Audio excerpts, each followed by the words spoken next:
Hello, good morning बच्चों। उम्मीद करते हैं आप लोग अच्छे होंगे, अपनी पढ़ाई-लिखाई अच्छे से कर रहे होंगे। तो जैसे कि आपको पता है कि आपका चैप्टर चल रहा था मेटल्स एंड नॉन मेटल्स। ये आज इसका पार्ट 3 रहेगा। पार्ट 3 पार्ट नहीं पार्ट 4 रहेगा इसका, पार्ट 4। अब इसके 2 से 3 लेक्चर और आएँगे। काफ़ी ये बड़ा चैप्टर है, लेकिन आपके ज़्यादातर केमिस्ट्री के लगभग 30 से 40% कवर हो जाता है इस चैप्टर से ही, ठीक है? तो चलिए ज़्यादा टाइम वेस्ट ना करते हुए आपको सीधे क्लास की ओर ले चलते हैं।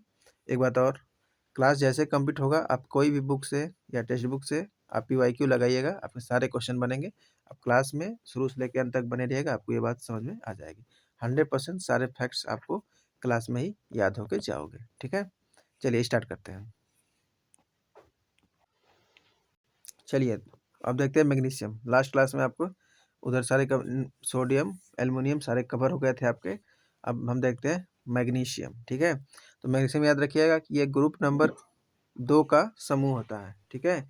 ये जो एलिमेंट है आपका मेटल है, ये ग्रुप नंबर 2 का है, यानी समूह 2 का है। और इसकी वैलेंसी कितनी होती है? +2 होती है। कितनी वैलेंसी होती है इसकी? +2 होती है, ठीक है? इसकी वैलेंसी कितनी है? 2 होती है। तो मैग्नीशियम किस समूह का धातु है? तो ये ग्रुप नंबर 2 का, यानी समूह 2 का क्या है आपका? मेटल है। इसकी संयोजकता कितनी होती है? 2 होती है। देखिए मैं बताया था आपको कि वैलेंसी निकालने का तरीका क्या होता है। जो आउटर मोस्ट शेल में इलेक्ट्रॉन पाए जाते हैं किसी भी मेटल या किसी भी एलिमेंट के, वो आपका क्या होता है? बैलेंस शेल होता है। बैलेंस शेल में पाए जाने वाले इलेक्ट्रॉनों की संख्या को क्या कहते हैं हम? Balance electron. और बैलेंस इलेक्ट्रॉन में यदि संख्या 4 से कम है, तुमने बताया था आपको 5 से कम है तो क्या होता है? उतनी उसकी बैलेंसी हो जाती है। तो इसकी बैलेंसी कितनी होती है? +2 होती है। आपको फर्स्ट चैप्टर में काफ़ी अच्छे से बताया गया था एटॉमिक स्ट्रक्चर वाले चैप्टर में कि कैसे बैलेंसी निकालते हैं। ये एल्कली अर्थ मेटल है, क्षारीय मृदा धातु है, क्षारीय मृदा धातु। जो पहला आपका समूह था वो क्या था? क्षारीय धातु था। और जो दूसरा समूह है क्या आपका? क्षारीय मृदा धातु। क्या है? क्षारीय मृदा धातु। यानी मैग्नीशियम ग्रुप 2 यानी समूह 2 का मेटल है। वैलेंसी इसकी 2 होती है और ये एल्कली अर्थ मेटल होती है, यानी कि क्षारीय मृदा धातु होती है। यह क्लोरीन का घटक होता है, सॉरी क्लोरोफिल का। ये क्लोरोफिल, क्लोरोफिल कहाँ होता है? पेड़ पौधों के पत्तों में, जिससे क्या कहता है? पेड़ पौधे अपने भोजन को बनाते हैं। किसके प्रेजेंस में? तो सूर्य की रोशनी के प्रेजेंस में। तो जो क्लोरोफिल होता है, क्लोरोफिल किसमें पाया जाता है? हरे पत्तों में, ये भी याद रखिएगा। तो मैग्नीशियम क्या है? मैग्नीशियम क्लोरोफिल का एक घटक है, यानी कि एक कंपोनेंट्स है। कहेंगे कि जो मैग्नीशियम का एक कंपोनेंट है वो क्या होगा आपका? मैग्नीशियम होगा। क्या होगा? मैग्नीशियम होगा, ठीक है? ये पेड़ पौधों में मैग्नीशियम की कमी से क्या होता है? एब्लिनेशन, एल्विनेशन होता है, यानी कि रंजकहीनता। यानी यदि क्लोरोफिल की कमी होगी तो पेड़ पौधों के पत्ते क्या होते हैं? पीले पड़ जाते हैं, समय से पहले पीले पड़ जाते हैं। तो पेड़ पौधों में मैग्नीशियम की कमी से क्या होता है? एल्बिनिज्म होता है, यानी कि रंजक रंजकता कम हो जाती है। यानी कि पेड़ पौधे के पत्ते क्या हो जाएंगे आपके? पीले पड़ जाएंगे, यानी जो पत्तों के कलर होते हैं जो नेचुरली ग्रीन कलर के, वो क्या होंगे? वो समाप्त हो जाएंगे। तो मैग्नीशियम की कमी से क्या होता है? एल्बिनिज्म होता है। और ये ग्रुप 2 का मैग्नीशियम जो है ग्रुप 2 का समूह का है। और आपका अल्कली अर्थ मेटल होता है। संयोजकता इसकी कितनी होती है? याद रखिएगा, बैलेंसी इसकी 2 होती है। और ये मेन कंपोनेंट्स ऑफ क्लोरोफिल ये मैग्नीशियम होता है। और मैग्नीशियम हेल्पफुल करता है मसल्स कंस्ट्रक्शन में। किसमें? मांसपेशियों की संकुचन में, यानी मसल्स कॉन्स्ट्रक्ट करने में ये क्या करता है? मैग्नीशियम हेल्प करता है। मैग्नीशियम हेल्प करता है। अब मैग्नीशियम का अयस्क देखिएगा, यानी और। अब मैग्नीशियम का अयस्क देखिएगा, मैग्नेसाइट, डोलोमाइट, सेरुकाइट। 3 टाइप के हैं। कौन कौन से? मैग्नेसाइट, डोलोमाइट, सेरुटाइट। एक बार फिर से बोलिएगा, मैग्नेसाइट, डोलोमाइट, सेरुकाइट। मैग्नेसाइट, डोलोमाइट, सेरुकाइट। मैग्नीशियम के 3 अयस्क दे देगा ऑप्शन में, एक किसी और का दे देगा। जैसे कि मान लीजिए 3 ऑप्शन में दे दिया, एक बॉक्साइट दे दिया, पूछेगा इनमें से कौन मैग्नीशियम के अयस्क नहीं है? तो बॉक्साइट एल्युमिनियम का होता है, ये नहीं होगा। लेकिन कौन कौन से होंगे पता होना चाहिए आपको। तो मैग्नेसाइट, डोलोमाइट, सेरुकाइट। मैग्नेसाइट, डोलोमाइट, सेरुकाइट। एक क्वेश्चन आता है हमेशा, देखिए, मैग्नीशियम रिबन को हवा में जलाने पे ये कौन सा कलर देता है? तो ये कैसे जलता है? सफ़ेद रंग में जलता है। जब मैग्नीशियम रिबन को हवा में जलाते हैं, यानी देखिए जब मैग्नीशियम हवा में जलेगा कैसे? ऑक्सीजन के साथ रिएक्ट होगा, यानी MgO यानी मैग्नीशियम ऑक्साइड बन जाता है हवा के साथ रिएक्ट करके। और ये जलता है तो कैसा रंग देता है? तो ये सफ़ेद रंग की तरह क्या होता है? चमकता है। कैसे चमकता है? सफ़ेद रंग की तरह। तो सिंपल सी बात है, याद रखिएगा कि मैग्नीशियम रिबन जब भी हवा में जलता है तो वो सफ़ेद रंग से चमकता है। सफ़ेद रंग की तरह क्या करता है? शाइनिंग करता है।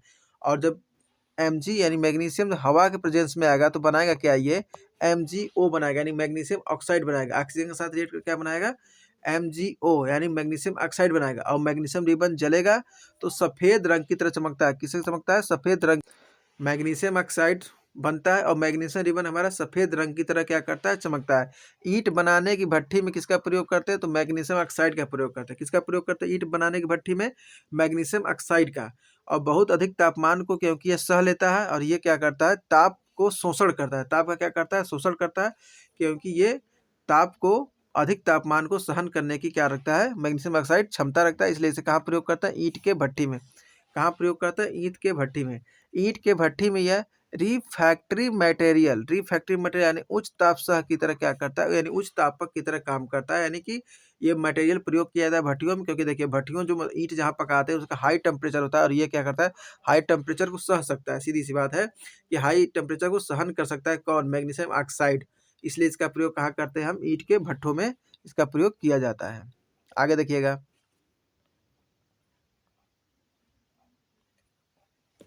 Magnesium is use flash bulb. जो फ्लैश बल्ब होते हैं आपके मोबाइल के, मोबाइल में फ्लैश बल्ब दिया था ना, फ्लैश बल्ब, वो किससे बना होता है, मैग्नीशियम से बना होता है। किससे बना होता है आपका, मैग्नीशियम से बनता है। और जब मैग्नीशियम ऑक्साइड, देखिए मैग्नीशियम ऑक्सीजन के साथ रिएक्ट किया, क्या बनाया, मैग्नीशियम ऑक्साइड। और जब मैग्नीशियम ऑक्साइड की क्रिया किससे कराएंगे, H2O यानी कि पानी के साथ, तो ये बनाएगा MgOH का होल ट्वाइस, यानी मैग्नीशियम हाइड्रोक्साइड बनाएगा। क्या बनाएगा, मैग्नीशियम हाइड्रोक्साइड। देखिए MgO यानी मैग्नीशियम ऑक्साइड की अभिक्रिया जब हम किससे कराएंगे, H2O से कराएंगे, तो बनाएगा मैग्नीशियम हाइड्रोक्साइड। और ये क्या होता है, एंटासिड होता है।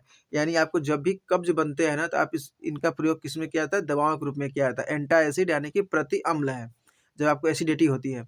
ये कैसा होता है इसका नेचर, देखिए एंटासिड का मतलब एसिडिटी में यूज किया जाता है। तो एसिड बन गया आपके पेट में यदि, ठीक है, तो ये मैग्नीशियम ऑक्साइड का हाइड्रोक्साइड कैसा होना चाहिए, क्षार होना चाहिए, क्योंकि अम्ल और क्षार की क्रिया से क्या बनता है, लवण बनता है, उदासीन होता है। तो ये कैसा इसका नेचर है, MgOH का होल्ड है इसका, मैग्नीशियम हाइड्रोक्साइड का बेसिक है, यानी कि क्षारीय नेचर का है। और तभी इसको क्या बोलते हैं, एंटा एसिड बोलते हैं। इसी को बोलते हैं मिल्क ऑफ मैग्नीशिया। आप देखिएगा जो भी कब्ज की दवाएं आती है ना, उसमें देखिए कहीं ना कहीं फार्मूला लिखा होता है कि ये कंपोनेंट इसमें मिले। और इसका पीएच मान कितना होता है, इसका पीएच मान होता है 10 से 10.5। कितना होता है, 10 से 10.5 होता है। इसे क्या कहते हैं हम, एंटा एसिड बोलते हैं। मैग्नीशियम हाइड्रोक्साइड, इसको क्या बोलते हैं, मिल्क ऑफ मैग्नीशिया। क्या बोलते हैं, मिल्क ऑफ मैग्नीशिया। और जब MgO जलता है, यानी मैग्नीशियम हाइड्रोक्साइड जलता है, जिसे मैग्नीशियम का रिबन बोलते हैं मैग्नीशियम का, वो व्हाइट रंग के साथ चमकता है। मोबाइल के फ्लैश लाइट बनाने में किसका प्रयोग किया जाता है, मैग्नीशियम का हम प्रयोग करते हैं। ईंट के भट्ठी में मैग्नीशियम ऑक्साइड का प्रयोग किया जाता है, क्योंकि ये अधिक ताप को सह सकता है।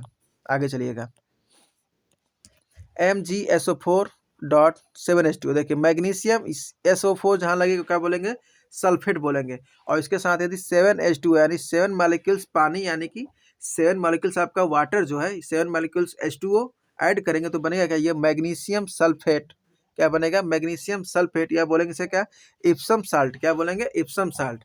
तो मैग्नीशियम सल्फेट यानी MgSO4.7H2O, पानी का मॉलिक्यूल्स याद रखिएगा, कितने कितने वाटर है यहाँ पे, 7H2O। 7 मॉलिक्यूल्स क्या होंगे आपके, वाटर होंगे, यानी MgSO4 मैग्नीशियम सल्फेट, और इसके साथ मिलेगा 7H2O वाटर मिलेगा। और ये बनेगा क्या, आपका इप्सम सॉल्ट बनता है। क्या बनता है, इप्सम सॉल्ट। मैग्नीशियम सल्फेट को क्या बोलेंगे, इप्सम सॉल्ट। ठीक है। और इसका प्रयोग कहाँ करते हैं, तो जब डायरिया हो जाती है, डायरिया में क्या करते हैं, इसका हम प्रयोग करते हैं। मैग्नीशियम सल्फेट का प्रयोग कहाँ किया जाता है, जब डायरिया की जो दवाएं आती हैं उसमें इसका प्रयोग करते हैं। दस्त वाले मेडिसिन में जब आपको डिहाइड्रेशन हो जाता है और डिसेंट्री हो जाता है, तो ये कहाँ किसका प्रयोग करते हैं हम, मैग्नीशियम सल्फेट का प्रयोग करते हैं। और ये है क्या, ये तो इप्सम सॉल्ट है। देखिए मैग्नीशियम सल्फेट को जब 7H2O पानी मिलेगा तो वो बनेगा क्या, आपका इप्सम सॉल्ट। तो याद रखिएगा इसका प्रयोग डायरिया, दस्त वाली मेडिसिन में यूज किया जाता है। अब देखिए MgCl2 मैग्नीशियम क्लोराइड, 5MgO यानी मैग्नीशियम ऑक्साइड, H2O, ये क्या है, सोरेन सीमेंट है, यानी इसे क्या बोलते हैं, व्हाइट सीमेंट। क्या बोलते हैं इसको, व्हाइट सीमेंट। सोरल सीमेंट को क्या बोलते हैं, सोरल सीमेंट को व्हाइट सीमेंट बोलते हैं। यानी MgCl2.5MgO यानी मैग्नीशियम क्लोराइड, MgCl2 और उसके साथ 5MgO यानी 5 मॉलिक्यूल्स MgO मैग्नीशियम ऑक्साइड, और उसके साथ क्या रहेगा, H2O रहेगा, तो वो बनेगा क्या, सोरेल सीमेंट। क्या बनेगा, सोरेल सीमेंट। से क्या कहते हैं, व्हाइट सीमेंट कहते हैं। यानी magnesium chloride MgCl2, 5MgO magnesium oxide, फिर उसके साथ वाटर के मॉलिक्यूल्स H2O बनेगा क्या, ये सोरल सीमेंट मतलब व्हाइट सीमेंट बनेगा। इसको याद रखिएगा आप लोग, व्हाइट सीमेंट बनेगा MgCl2.5HgO सॉरी MgO.H2O यानी मैग्नीशियम क्लोराइड 5 मॉलिक्यूल्स MgO यानी मैग्नीशियम ऑक्साइड और उसके साथ वाटर। चलिए नेक्स्ट आपका है सिल्वर Ag। आप लोग Ag का एटॉमिक नंबर है, आप इसे कमेंट बॉक्स में बताइएगा कि Ag का एटॉमिक नंबर कितना होता है, यानी सिल्वर का एटॉमिक नंबर क्या होता है। और सिल्वर का लैटिन नेम होता है अर्जेंटिनम, इसीलिए इसे हम Ag से दिखाते हैं, इसे बोलते हैं क्या, अर्जेंटेनम। इसी को हम दिखाते हैं Ag से, ठीक है। तो किसी भी मेटल्स हो या एलिमेंट हो, उसके लैटिन नाम से उसके प्रतीक चिन्ह बने हैं। देखिए सिल्वर से SI आना चाहिए था, लेकिन SI तो आता नहीं है क्योंकि SI सिलिकॉन का होता है। लेकिन इसका लैटिन नाम क्या होता है, इसका लैटिन नाम होता है अर्जेंटेनम। सिल्वर चांदी जो होता है उसका लैटिन नाम क्या है, अर्जेंटेनम। वहीं से आपका A और G आता है यहाँ से। और जो Ag होता है इसका आप एटॉमिक नंबर कितना होता है इसे कमेंट बॉक्स में जरूर बताइएगा। Silver is the best conductor of electricity. हमने जब पिछला चैप्टर इसका पढ़ाया था तो हमने बताया था आपको कि जो सिल्वर होता है बेस्ट कंडक्टर क्या होता है, इलेक्ट्रिसिटी का होता है। यानी कि इसमें इलेक्ट्रॉन का प्रो काफ़ी अच्छे से इसका प्रवाह इसका इसमें होता है, लेकिन ये काफ़ी कॉस्टली होता है। इससे आप ज़्यादा वायर बना के मतलब यूज नहीं कर सकते, ज़्यादा मोस्टली कापर यूज किया जाता है। लेकिन पूछेगा कि बेस्ट कंडक्टर क्या है आपका इलेक्ट्रिसिटी का, तो आप कहेंगे सुचालक। कंडक्टर होता है सुचालक। सुचालक वो होते हैं जिनमें इलेक्ट्रॉन का फ्लो क्या हो सके, आसानी से हो सके, जिसमें करंट आसानी से प्रवाहित हो सके, उसे बोलते हैं कंडक्टर। तो best conductor of electricity is silver. क्या, कौन सा मेटल, सिल्वर, याद रखिएगा।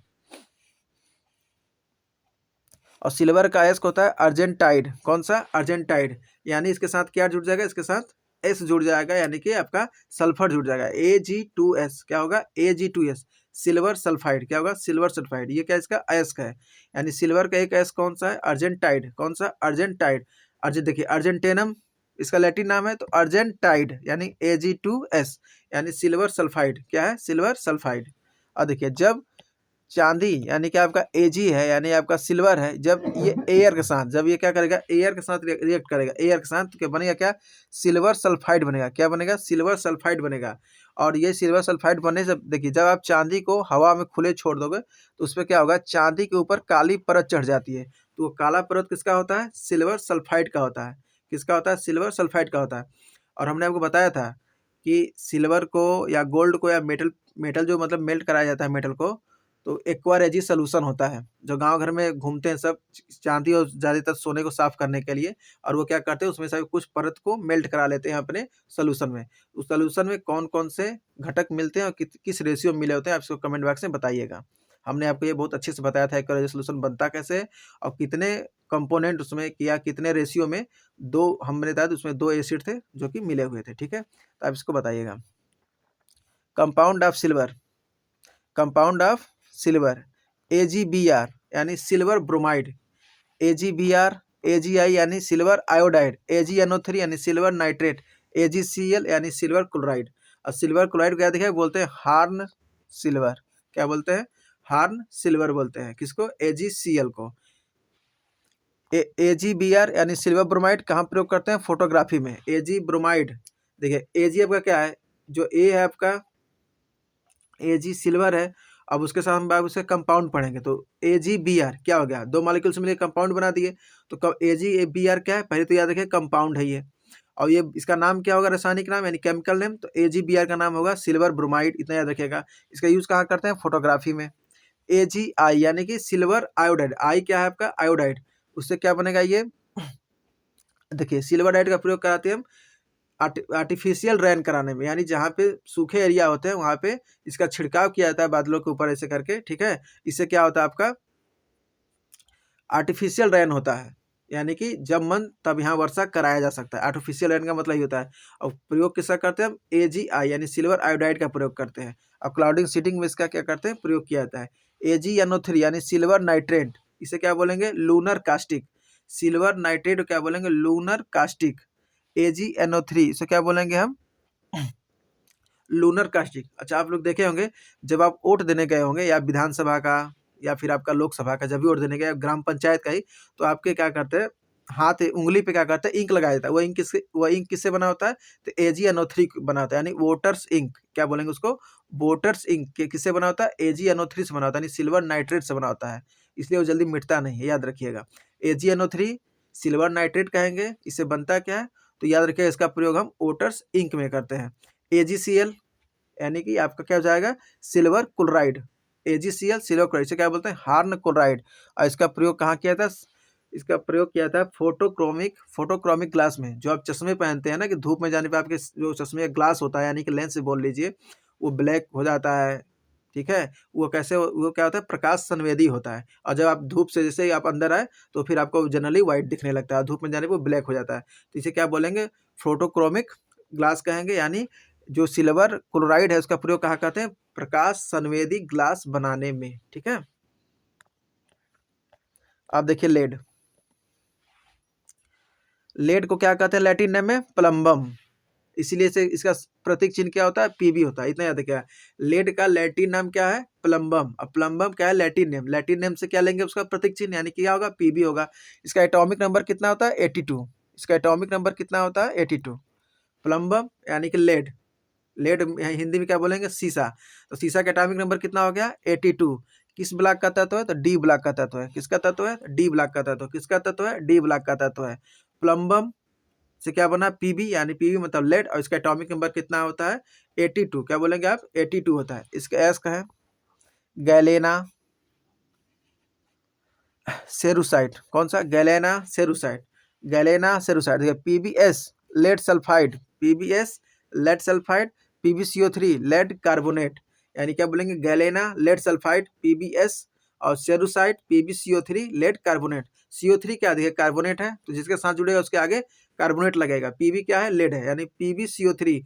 तो पीबी को क्या बोलेंगे, लेड बोलेंगे, CO3 कार्बोनेट बोलेंगे, दोनों मिले क्या बन गया, लेड कार्बोनेट। क्या बन गया, लेड कार्बोनेट। और पीबीएस, पीबी क्या बोलेंगे, लेड बोलेंगे, एस को क्या बोलेंगे, सल्फर यानी सल्फाइड। तो क्या बन गया आपका, लेड सल्फाइड। और जो सीसा होता है आपका बैड कंडक्टर ऑफ इलेक्ट्रिसिटी होता है, बैड कंडक्टर यानी कि कुचालक होता है, क्योंकि शीशे में इलेक्ट्रॉन का फ्लो नहीं होगा, यानी वहाँ करंट प्रवाहित नहीं होगी, इसलिए क्या बोलेंगे, bad conductor of electricity is sorry lead. और good conductor of electricity silver. इसका यूज कहाँ करते हैं, तो कॉस्मेटिक इंडस्ट्रीज में, जैसे कि लिपस्टिक आईलाइनर बनाने में इसका क्या क्या करते हैं, हम प्रयोग करते हैं, ठीक है, कॉस्मेटिक इंडस्ट्रीज में।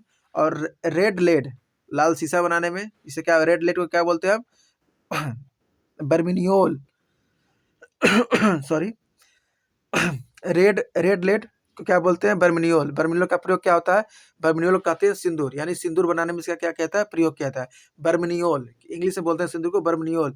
यानी कि रेड लेड क्या होगा, Pb3O4। क्या होगा, Pb3O4, यानी कि लेड ऑक्साइड, Pb3O4 इसे क्या बोलते हैं, रेड लेड बोलते हैं, यानी कि हिंदी में क्या बोलेंगे, लाल शीशा। इससे क्या बनता है, सिंदूर, यानी बर्मिलियोन। क्या बनता है, बर्मिलियोन बनता है। याद रखिएगा, बर्मिलियोन किसे, ये प्रोनाउंसिएशन ही दे देगा डायरेक्ट एग्जाम में, सिंधु ना लिख के बर्मिलियोन लिख दे, इसलिए इसे याद रखिएगा, बर्मिलियोन यानी कि सिंदूर किससे बनता है, तो रेड लेड कहिए, किससे, लेड ऑक्साइड से, Pb3O4 से। और अब मर्क्यूरिक सल्फाइड से भी सिंदूर बनता है, यानी कि बर्मिनियोल किससे बनता है, मर्क्यूरिक सल्फाइड से भी, यानी कि HgS से, मर्क्यूरिक सल्फाइड से भी क्या कहता है आपका, बर्मिनोल बनता है। तो एक बन गया लेड से, याद रखिएगा Pb3O4, इसे क्या बोलते हैं हम, लेड ऑक्साइड बोलते हैं, बर्मिनियोल बनता है, यानी सिंदूर बनता है। इसका नाम देखिए क्या है, पहले रेड लेड, इसका नाम ही है रेड लेड, ठीक है, सिंदूर लाल होता भी, इतना याद रखिएगा। और मरकरी सल्फाइड, मरकरी से बना मर्क्यूरिक सल्फाइड MHgS, इससे क्या होता है, इससे भी बर्मिनियोल बनता है। आगे देखिएगा व्हाइट लेड। अब आ गया क्या, व्हाइट लेड। व्हाइट लेड का फॉर्मूला देखिए, 2PbCO3 और डॉट PbH2O। क्या होगा, PbH2O। जो व्हाइट लेड है, देखिए यहाँ पे क्या होगा, लेड कार्बोनेट भी है और यहाँ पे लेड हाइड्रोक्साइड भी है, यानी 2PbCO3 डॉट PbOH का होल ट्वाइस। ये क्या है, लेड कार्बोनेट और लेड हाइड्रोक्साइड, दोनों नाम नीचे है, यानी व्हाइट लेड कब बोलेंगे, देखिए जब लेड कार्बोनेट हो और लेड हाइड्रोक्साइड हो, तो लेड कार्बोनेट फार्मूला आप याद रखिएगा, PbCO3 होगा, और लेड हाइड्रोक्साइड का PbOH का होल ट्वाइस होगा। तो ये दोनों मिले क्या बनेगा, व्हाइट लेड बनेगा। तो क्या बने, lead carbonate lead hydroxide 2PbCO3 dot PbOH2। इसका प्रयोग क्या कहाँ करते हैं हम? तो इसका जनरली प्रयोग किया जाता है पेंट बनाने में। जो घरों में आप पेंट करते हैं उसका जनरली उपयोग क्या है? वो व्हाइट लेड के बने होते हैं, यानी कि लेड कार्बोनेट और लेड हाइड्रोक्साइड। इसका केमिकल फार्मूला होता है PbCO3 डॉट PbOH का होल ट्वाइस। क्या बोलेंगे? लेड, व्हाइट लेड बोलेंगे। इसका जनरली यूज करते हैं हम पेंट बनाने में, यानी making of formation of paint. Printing metal होता है, यानी पीबी का प्रयोग कहाँ करते हैं हम? प्रिंटिंग मेटल में करते हैं। और देखिए फ्यूज वायर बनाने में, जो घरों में फ्यूज प्रयोग करते हैं हम, इसमें क्या होता है? टीन होता है और हमारा क्या होता है? लेड होता है। टीन होता है और लेड होता है। टीन होता है 67% और लेड होता है 33%। और ये फ्यूज क्या होता है? तो आप लोगों ने फिजिक्स में पढ़ा होगा या फिर कभी आगे पढ़ेंगे। फ्यूज जो होता है आपका, वो सुरक्षा उपकरण है, यानी आपके क्या करता है? जो इलेक्ट्रिसिटी आपके घर में लगे उसको सुरक्षा देता है। ओवरलोड या शॉर्ट सर्किट होने की कंडीशन में क्या होता है? वो फ्यूज यहाँ से कट आउट हो जाता है, जिससे क्या होता है कि आपका बिजली का फ्लो होना बंद हो जाता है। तो फ्यूज क्या आपका एक सुरक्षा उपकरण है। याद रखिएगा, बना किससे होता है? तो बना होता है ये आपका टीन प्लस लेड से। किससे बना होता है? टीन प्लस लेड से। टीन प्लस लेड, इसमें टीन कितना होता है? 67% और लेड कितना होता है? 33%। रेशियो को याद रखिएगा। पोल्यूशन सर्टिफिकेट, जब आप गाड़ी मोटर चलाते हैं तो रोड पे आपका पोल्यूशन सर्टिफिकेट मांगा जाता है, चेक किया जाता है धुएं से। तो देखिए क्या होता है? लेड कार्बन की मात्रा जांच की जाती है। उसमें लेड और कार्बन की मात्रा, जब पेट्रोल गाड़ी में, डीजल में जो भी होता है, तो उसमें क्या कहता है? लेड और कार्बन की मात्रा चेक की जाती है। यदि ज्यादा शीशा निकल रहा है तो उससे क्या होगा? शीशा ज्यादा निकलने से क्या होगा? आपको मानसिक रूप से, मतलब जब धुएं फैलेगा वातावरण, जब उसके धुएं फैलेंगे, तो जो जनरल इंसान जो अपना रोड पे चल रहा है, कोई भी सांस ले रहा है, जिस सांस के थ्रू जाएगा, तो आपको हार्ट की बीमारी और मानसिक रूप से आपको संतुलन आप खो बैठेंगे। ठीक है। एंटी नॉकिंग एजेंट क्या होता है? लेड का यूज किया जाता है। एंटी नॉकिंग का मतलब ये होता है, जब भी आप गाड़ी चालू करते होंगे, कुछ दूर चलाने के बाद क्या होती है? उसमें इंजन में खट खट की आवाज आने लगती है, उसे बोलते हैं अपस्फोटन। हिंदी में बोलते हैं अपस्फोटन। वो होता है एंटी नॉकिंग एजेंट। उसमें क्या प्रयोग करते हैं हम? Tetraethyl lead. वहीं से मतलब ये बात है कि उसमें क्या होता है? आपकी लेड की मात्रा मिलाई जाती है एंटी नॉकिंग एजेंट के रूप में, जिसका नाम है टेट्राइथाइल लेड। और जब पोल्यूशन कागज आपका चेक किया जाता है, यानी पोल्यूशन सर्टिफिकेट बनाया जाता है, तो उसमें जो धुआं निकला है उसमें तो कार्बन होगा, तो कार्बन और लेड की मात्रा को ही चेक करके आपको पोल्यूशन सर्टिफिकेट दिया जाता है कि आप गाड़ी लेके, मतलब ये सही कंडीशन में है कि नहीं, जो वातावरण के अनुकूल है कि नहीं गाड़ी चलने के लिए। ये बात है, यानी सिंपल याद रखिएगा कि पोल्यूशन सर्टिफिकेट में लेड और कार्बन का मात्रा चेक करते हैं। और एंटी नॉकिंग जो आपका एजेंट होता है, ठीक है, जो बीटेक किया होगा समझ रहा होगा, एंटी नॉकिंग एजेंट आपके इंजन में पढ़ने को मिलता है वहाँ पे। तो यूज किसका करते हैं? उसको रोकने के लिए हम टेट्राइथाइलेट, इसको बोलते हैं हिंदी में अपस्फोटन बोलते हैं। ठीक है। आगे देखिए, बंदूक की गोली। बंदूक की गोली में किस यूज किया जाता है? बंदूक गोली में यूज किया जाता है आपका लेड को और आर्सेनिक को। किसका? लेड और आर्सेनिक को। और जो बंदूक गोली जो होती है उसमें किसका प्रयोग करेंगे हम? लेड और आर्सेनिक को। जो लेड होता है वो क्या होता है? ब्रेन को डेथ कर देता है। मैंने बताया ना कि मानसिक रूप से आपको बीमारी होगी और आपको हार्ट की समस्या आएगी लेड से। तो लेड क्या करेगा? आपको ब्रेन डेथ करेगा। जब गोली किसी को लगेगा तो जो उसमें दो दो मालिक्यूल्स मिले हैं, कौन कौन सा? लेड मिला हुआ है और एक आपका क्या मिला हुआ है? आर्सेनिक मिला हुआ है। दो धातुएं मिली हुई हैं। तो जो आपका आर्सेनिक होगा वो क्या होता है? टॉक्सिस होता है, वो जहर होता है। वो क्या करेगा? आपका हार्ट को फेल कर देगा, आर्सेनिक जो मिला है। और जो पीबी होता है यानी लेड होता है, ये क्या करेगा? ये आपके ब्रेन को डैमेज कर देगा। यानी बंदूक गोली में मिला क्या होता है? लेड मिला होता है और आर्सेनिक मिला होता है। क्या मिला होता है? आर्सेनिक होता है। आर्सेनिक क्या होता है? टॉक्सिस होता है, यानी कि जहरीला होता है। और ब्रेन को डेथ कौन करता है? तो लेड क्या करता है? ब्रेन को डेथ करता है। लेड की जब मात्रा बढ़ जाती है वातावरण में, मान लीजिए बढ़ेगी, तो एक बीमारी होता है जिसका नाम होता है प्लमजियम। क्या नाम होता है? प्लमजियम। PLUMBISM। क्या होता है? प्लमजियम होता है। ये क्या है? दिमाग की बीमारी है। कौन सी है? प्लमजियम जो है आपकी, ये क्या है? दिमाग की बीमारी। यानी लेड की मात्रा अधिक बढ़ जाने पे क्या होगा? आपको दिमाग संबंधी बीमारी हो जाएगी। इसीलिए जो हमारी गवर्नमेंट है उसके थ्रू समय समय पे गाड़ी मोहनों की, जो आपके जो चलते हैं गाड़ी मोहन रोड पे, ठीक है, उसके क्या करते हैं? पोल्यूशन सर्टिफिकेट को जारी कराया जाता है कि आप उसको शो कराना होता है कि आपका गाड़ी सही कंडीशन में है कि नहीं। तो याद रखिएगा, बंदूक गोली में लेड और आर्सेनिक, और लेड की अधिक मात्रा हो जाने पर क्या होगा? प्लमजियम रोग होगा, जो क्या है? एक प्रकार का दिमागी रोग है। चलिए देखिए, गोल्ड। गोल्ड क्या बोलेंगे हिंदी में? सोना। और इसका लैटिन नाम क्या होता है? ऑरम। क्या होता है? ऑरम। AURM, Aurum. यहीं से क्या प्रतीक ले लेते हैं हम? AU किसे कहते हैं? गोल्ड को ऑरम बोलते हैं। और इसका एटॉमिक नंबर होता है Z = 79। कितना होता है? 79। यानी इसका मॉलिक्यूलर क्या हो गया? एटॉमिक नंबर, सॉरी मॉलिक्यूलर नहीं, एटॉमिक नंबर कितना हो गया, 79 हो गया। किस ब्लॉक का तत्व है ये, तो डी ब्लॉक का तत्व है। किसका है, डी ब्लॉक का। अभी मैंने क्या बताया था, लेड, लेड भी किसका था, डी ब्लॉक का, लेकिन उसका एटॉमिक नंबर कितना था, तो 82 था। अब गोल्ड की बात करें तो गोल्ड का कितना होता है, 79, गोल्ड का कितना होता है, 79। देखिए नोबेल मेटल है, उत्कृष्ट धातु है, कम क्रियाशील होता है, जल्दी किसी से रिएक्शन नहीं करता, कम क्रियाशील होता है ये। अब हमने आपको बताया भी है, जो हमने मेटल का रिएक्टिविटी सारणी बताया था, उसमें हमने आपको जो गोल्ड है उसको सबसे नीचे बताया था, आपको याद होगा। तो क्या आता है, कम क्रियाशील धातु है, फ्री मेटल है, मुक्त अवस्था में पाया जाता है, और नो रस्टिंग। शुद्ध जो गोल्ड होता है उस पर कभी चाहे एयर में रहे चाहे कहीं रहे, उस पर क्या होगा, रस्टिंग नहीं लगेगा, उस पर जंग नहीं लगेगा। अच्छा, जंग लोहे के लिए जाता है, वर्ड प्रयोग किया जाता है, यहाँ पे रस्टिंग बोलिए आप लोग, मतलब उस पर किसी प्रकार का कोई रस्टिंग नहीं लगेगा यदि प्योर गोल्ड है तब। ठीक है। अब प्योर गोल्ड की शुद्धता कैसे चेक करते हैं, कैरेट में चेक करते हैं, हमें हमने बताया था 24 कैरेट होता है शुद्ध, जो सॉरी सोना होता है, यानी कि गोल्ड होता है, वो कितना, 24 कैरेट। इसका एक्स कौन कौन से हैं, कैसोनाइट, सॉरी कैल्बोनाइट और सेलेनाइट। कौन होता है, कैल्वेनाइट और सोलेनाइट। इसके बाद देखिए कैल्वेनाइट, सोलेनाइट किसका है, तो ये आपका गोल्ड का एस कौन कौन से है, कैल्वेनाइट और सोल्वेनाइट। कौन सा है, कैल्वेनाइट और सोनबेनाइट। कौन सा है, कैल्वेनाइट और सोनबेनाइट। या फिर से बोलिएगा साथ में, कैल्वेनाइट गोल्ड का, सेल्वेनाइट गोल्ड का 2 एक्स, कैल्वेनाइट एंड सेल्वेनाइट। ये क्या होता है सुनिए, गोल्ड जो होता है हमारा हाईली यानी हाईएस्ट मालेबल, मालेबल का मतलब होता है आघात वर्धनीयता मेटल होता है, मतलब इसे पीट पीट के हम क्या कर सकते हैं, चद्दर के रूप में फैला सकते हैं। इसे क्या बोलेंगे, मेटल जो, मतलब जो ये हमारा गोल्ड है, ये क्या है, हाईएस्ट माइलेबल मेटल है, यानी इसे इसमें पीट पीट के आघात वर्धनीय, पीट पीट के चद्दर बनाने के फॉर्म ज्यादा पाया जाता है, यानी हाईएस्ट। ये होता है हाईएस्ट डक्टाइल मटेरियल, यानी इसे इसमें तन्यता का गुण भी ज्यादा पाया जाता है, तन्यता का गुण भी ज्यादा पाया जाता है। इसलिए कहते हैं कि थोड़े से भी सोने को लेके हम बहुत लंबी वायर फॉर्म कर सकते हैं, and different to other metal. क्या होगा आपका, हाईएस्ट डक्टिलिटी, मतलब कि तन्य धातु है, हिंदी में याद रखिएगा, आघात वर्धनीयता यानी पीट के चद्दर बनाया जा सकता है सोने को ज्यादा से ज्यादा। ठीक है, हाईएस्ट गुण पाया जाता है आघात वर्धनीयता का, और डक्टाइल मटेरियल मतलब तन्यता का गुण सबसे अधिक पाया जाता है। सोने की शुद्धता हमने बताया था किसमें यूज करते हैं, आपको कैरेट में चेक करते हैं। अब जो प्योर गोल्ड होता है वो कितने कैरेट का होता है, 24 गोल्ड का होता है। लेकिन आभूषण बनाते समय 24 कैरेट का नहीं बनेगा, क्योंकि शुद्ध फॉर्म में नहीं बन पाता, इसमें कुछ इम्प्योरिटी आपको मिलानी पड़ती है। और देखिए इम्प्योरिटी जो मिलाते हैं किसी किसके मिलाते हैं, कापर उसमें मिला होता है, या एल्यूमिनियम या एज यानी कि सिल्वर मिला होता है। और ये क्या करता है, गोल्ड को कठोर करता है। प्योर गोल्ड सॉफ्ट होता है, मैंने आपको बताया अभी। अब आया देखिए रोल्ड गोल्ड।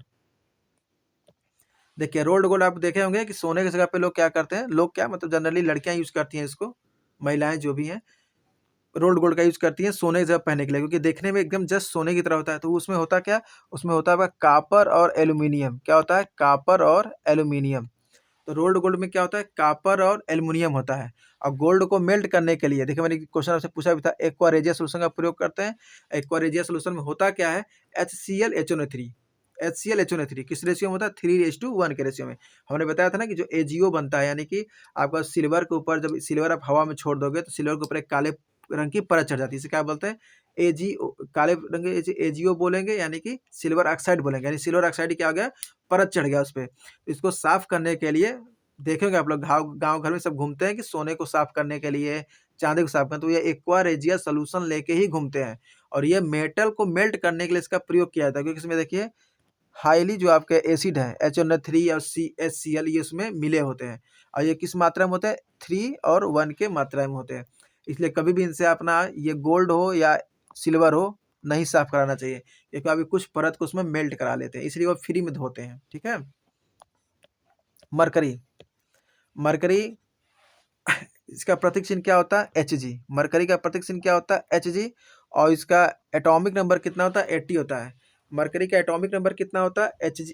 मरकरी का एटॉमिक नंबर 80 होगा, यानी कि 80 होगा। और मरकरी का प्रतीक चिन्ह क्या होता है, Hg होता है। और ये भी क्या है, डी ब्लॉक का तत्व है। कौन सा तत्व है, डी ब्लॉक का। इसकी संयोजकता 2 होती है, यानी एक +1 और एक +2। जब +1 के फॉर्म में होगी तो बोलेंगे मर्क्यूरस, और जब +2 के फॉर्म में होगी तो क्या बोलेंगे, मर्क्यूरिक। मर्क्यूरस कब बोलेंगे, जब मरकरी की संयोजकता 1 होगी तो उसे बोलेंगे मर्क्यूरस, और जब मरकरी की संयोजकता 2 होगी तो क्या बोलेंगे? मर्क्यूरिक। क्या बोलेंगे? मर्क्यूरिक। आप कमेंट बॉक्स में बताइएगा कि Fe+2 को क्या कहेंगे और Fe3+ को क्या कहेंगे।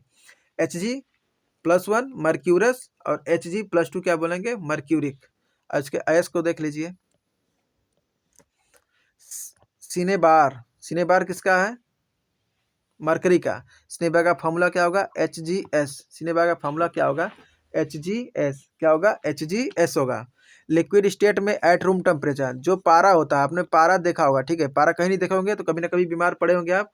पारा भरा होता है आपके डॉक्टरी थर्मामीटर में, जो ऊपर चलता है टेम्परेचर को पाके, ठीक है, और डॉक्टर उसी को रीड करता है, जहां तक वो पारा उसमें चलता है डॉक्टरी थर्मामीटर में। तो कहाँ यूज करते हैं इसका? हम डॉक्टरी थर्मामीटर यूज करते हैं। और जो हमारा मरकरी होता है ये रूम टेम्परेचर पे लिक्विड अवस्था में पाया जाता है, मतलब ऐसा मेटल जो आपको लिक्विड अवस्था में पाया जाता है। कहाँ? At a room temperature. और ये क्या होता है? नॉन मालेबल, यानी कि इसे पीट के फैलाया नहीं जा सकता, और नॉन डक्टाइल, मतलब इसे पीट के वायर के रूप में तान के, यानी तन्यता गुण इसमें नहीं पाई, ना इसमें आघात बधिरता गुण पाई जाती है और ना इसमें डक्टाइल पाई जाती है। अभी हमने बताया था कि हाईएस्ट मालेबल मेटल कौन है? गोल्ड। हाईएस्ट डक्टाइल मटेरियल कौन सा है? गोल्ड। लेकिन जो Hg का केस में, यानी मरकरी के केस में, ऐसा कोई नहीं, non malleable and non ductile. देखिए इसका यूज कहाँ करते हैं? हमने बताया थर्मामीटर में, स्फेग्नोमीटर में, जिसे क्या कहते हैं? ब्लड प्रेशर मापा जाता हो, ठीक है। ट्यूबलाइट में यूज करते हैं। मरकरी वेपर, पारावास्प और आर्गन किसमें मिला होता है? तो ये मिला होता है ट्यूबलाइट में। आपने ट्यूबलाइट देखा होगा, इसे फ्लोरेक्स ट्यूब कहते हैं। ये पहले मतलब ज़्यादा जलता था, या शादी में हम देखेंगे ज़्यादातर जगह पे ट्यूबलाइट लगते हैं। तो कौन सा ये? इसमें क्या होता है? मरकरी वेपर होता है, यानी कि पारा का वाष्प होता है, और आर्गन होता है। और आर्गन क्या है आपका? तो आर्गन कहेंगे सर नोबेल गैस है। आर्गन क्या है? नोबेल गैस है, यानी शून्य ग्रुप का समूह का ये तत्व होता है, ठीक है। चलिए अमलगम देखिए, हमने बताया था ना कि एल्युमिनियम अमलगम Hg क्या कहता है? एल्युमिनियम, सॉरी, अमलगम बनाता है, ठीक है। और मैंने जब एल्युमिनियम पढ़ा रहे थे आपको, तो हम बताए थे कि जो एरोप्लेन के क्राफ्ट्स, मतलब जो भी एरोप्लेन हमारे क्राफ्ट्स हैं, इनको बनाने के लिए क्या कहते हैं? एल्युमिनियम धातु का प्रयोग किया जाता है, जो भी धातु है। और Hg क्या करता है? Hg किसी भी अदर मेटल के साथ रिएक्ट करके अमलगम बनाता है, बस लोहे को छोड़ के। तो लोहे का तो आपका एयरक्राफ्ट बनाने, तो इसलिए जब एयरक्राफ्ट जाते हैं आप, एयरक्राफ्ट हो गया आपका, मतलब एरोप्लेन हो गया, इसमें आप जब बैठने के लिए जाओगे तो आपको सख्ती से मना होता है कि आप मरकरी लेके नहीं जाओगे, क्योंकि ये अमलगम बना लेगा, अमलगम फॉर्म करेगा, जहाँ थोड़ा सा स्पॉट पाएगा वहाँ क्या होगा? छिद्र हो जाएगा, और छिद्र होने से आपका एरोप्लेन क्रैश होने की संभवतः खतरा बढ़ जाएगी। इसलिए वहाँ पे मरकरी को लेके जाना अलाउ नहीं होता है, क्योंकि क्या करता है? मेटल के साथ रिएक्ट करके और फॉर्मेशन किसका करता है? अमलगम का। लेकिन अपवाद है इसका, फेरस को छोड़ के, यानी फेरस के साथ ये अमलगम नहीं बनाएगा। टूथ फिलिंग में देखे होंगे, जब किसी बच्चों का दांत या किसी बड़े बुजुर्ग का दांत कट जाता है, यानी दांत डिके, यानी टूथ डिके हो जाता है, तो दांत के भराव में किसका प्रयोग करते हैं? हम अमलगम का प्रयोग करते हैं। जो मरकरी होता है फेरस के साथ अभिक्रिया नहीं करता है, तो मैंने आपको बताया ही था कि सारे मेटल के साथ अमलगम बनाता है, लेकिन फेरस के साथ नहीं बनाता है। यानी कि जब मरकरी और फेरस को जब हम रिएक्ट कराएंगे तो क्या बनेगा? वो नो अमलगम, यानी कोई रिएक्शन, यानी अमलगम नहीं बनेगा। इसलिए लोहे के पात्र में हम इस पारे को रखते हैं, क्योंकि ये लोहे के साथ तो रिएक्ट करके अमलगम बनाएगा नहीं, इसलिए इसे रखते कहाँ हैं हम? लोहे के जार में रखा जाता है। किसको? मरकरी को। अब देखिए HgS, मर्क्यूरिक सल्फाइड, क्या बताया था? मर्क्यूरिक सल्फाइड MgS कहाँ प्रयोग किया जाता है? सिंदूर बनाने में। कहाँ प्रयोग किया जाता है? सिंदूर बनाने में। और एक और था, याद रखिए, लेड के साथ। मैंने बताया सिंदूर कैसे बनता है, आप उसको कमेंट बॉक्स में बताइएगा उसका फार्मूला क्या था। अब इतना बता दें, उसका नाम था रेड लेड। रेड लेड, ठीक है, बताइएगा। मरकरी ह्यूमन बॉडी में हो जाए, ज़्यादा हो जाए तो क्या बनेगा? मिनी माता रोग हो जाए। कौन सा रोग हो जाएगा? मिनी माता। यानी जब ह्यूमन बॉडी में मरकरी की मात्रा अधिक हो जाएगी तो क्या होगा आपका? मिनी माता रोग होगा। और ये किसको? ये तंत्रिका तंत्र को डैमेज करता है। किसको डैमेज करता है? तंत्रिका तंत्र को। जो मरकरी है ह्यूमन बॉडी में अधिकता हो गया है मान लो किसी कारण से, तो क्या होगा? वो मिनी माता रोग। कौन सा होगा? मिनी माता रोग, यानी तंत्रिका तंत्र रोग। यानी तंत्रिका तंत्र को क्या करेगा? आपको डैमेज करेगा, यानी नर्वस सिस्टम को ही खत्म कर देगा ये। इसका नाम क्या है? मिनी माता डिजीज। होता किसके कारण है? Hg कारण। इतना याद रखिएगा, मिनी माता किसके कारण होता है? मरकरी कारण। मिनी माता किसका होता है? मरकरी कारण। मिनी माता किसके कारण होता है? मरकरी कारण। और मिनी माता में होता क्या है? नर्वस सिस्टम भ्रष्ट हो जाता है, यानी नर्वस सिस्टम क्या होता है आपका? डैमेज हो जाएगा। अब मरकरी के कंपाउंड्स देखिए, पहला है मर्क्यूरस क्लोराइड यानी कि Hg2Cl2। क्या बोलेंगे इसे? Mercurous chloride, mercurous chloride, mercurous chloride Hg2Cl2, Hd2Cl2। इसका प्रयोग कहाँ करते हैं मर्क्यूरस क्लोराइड का? फंगिसाइड में यानी कीटनाशक दवाओं में। अब कैलो अब किसमें करते हैं? कैलोमल में। और कहाँ करते हैं? कैलोमल में। तो दो याद रखिएगा, इसे कंपाउंड है आपके मर्क्यूरस क्लोराइड, जिसका प्रयोग कहाँ करते हैं हम? कीटनाशक में और कैलोमाइल में। और इसका फार्मूला क्या होता है यानी केमिकल फार्मूला Hg2Cl2। और एक आपका होगा मर्क्यूरी क्लोराइड यानी कि Hgcl2। ये क्या होता है? टॉक्सिस होता है यानी कि आपका जहरीला होता है। कैसा होता है? नेचर में जहरीला होता है। तो मर्क्यूरस क्लोराइड Hg2Cl2 कीटनाशक रूप में और कैलोमल बनाने में। और मर्क्यूरी क्लोराइड टॉक्सिस होता है जिसका फार्मूला होता है Hgcl2। उम्मीद करते हैं आपको काफ़ी अच्छा लगा होगा क्लास और आपको सारी चीज़ आपको याद हो गए होंगे।